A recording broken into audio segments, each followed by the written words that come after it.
Au Japon, Ikuko Kitaba et son équipe cherchent une explication dans les échantillons sédimentaires prélevés au fond du lac. Ils commencent par examiner le taux d'azote. Et ils sont stupéfaits par les résultats.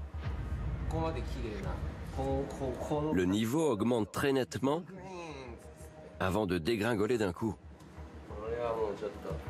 Je n'ai jamais vu ça. Le taux d'azote est anormalement élevé. Puis, vers le 9e siècle, il chute brusquement.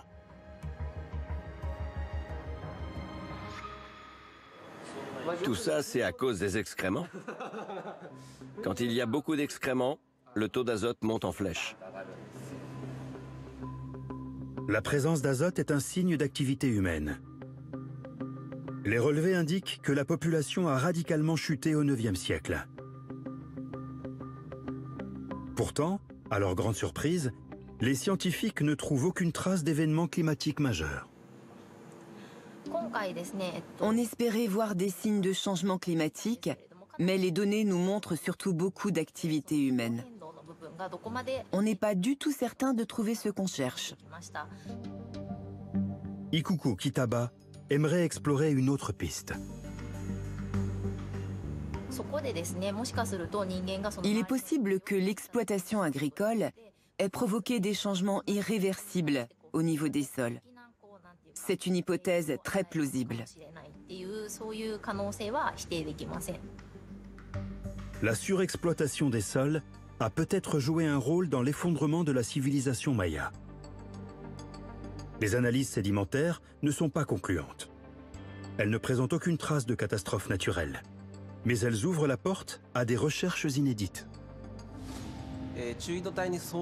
Aucun échantillon contenant des varves aussi nettes n'a jamais été prélevé.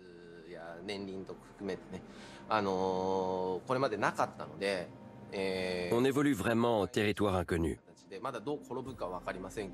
On ne sait pas du tout ce qu'on va trouver, mais je pense que nos recherches peuvent avoir des répercussions phénoménales. L'histoire maya ne s'arrête pas avec la disparition de la civilisation classique. Après cette période de chaos, une nouvelle société se développe et prospère pendant des siècles. Mais elle finit à son tour par s'éteindre.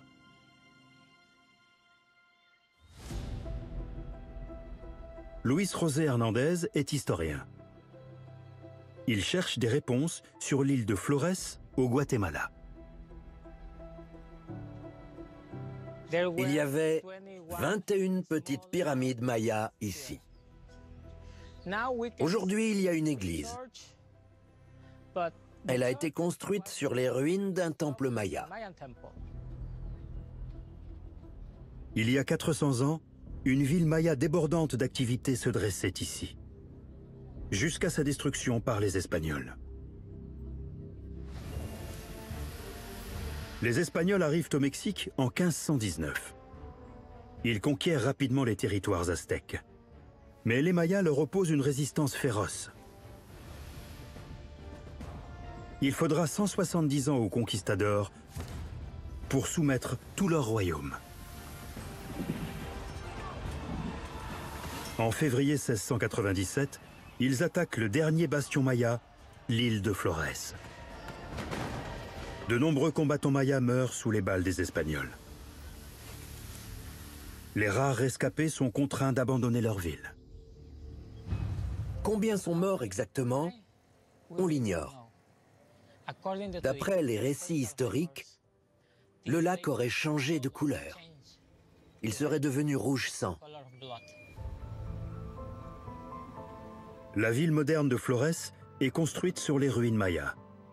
C'est le deuxième peuplement continu le plus ancien du continent américain. Après la conquête espagnole, ce sont les maladies venues d'Europe qui déciment la population. Aujourd'hui, 6 millions de descendants des anciens Mayas vivent encore dans la région. Les Espagnols ont tout anéanti, mais ils n'ont pas détruit les coutumes, les traditions, ni même la langue.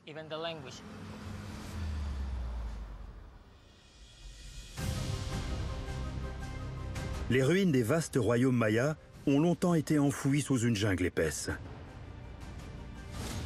Grâce au progrès de l'archéologie, ces vestiges dévoilent désormais les secrets d'une civilisation exceptionnelle. Des secrets cachés dans des temples spectaculaires.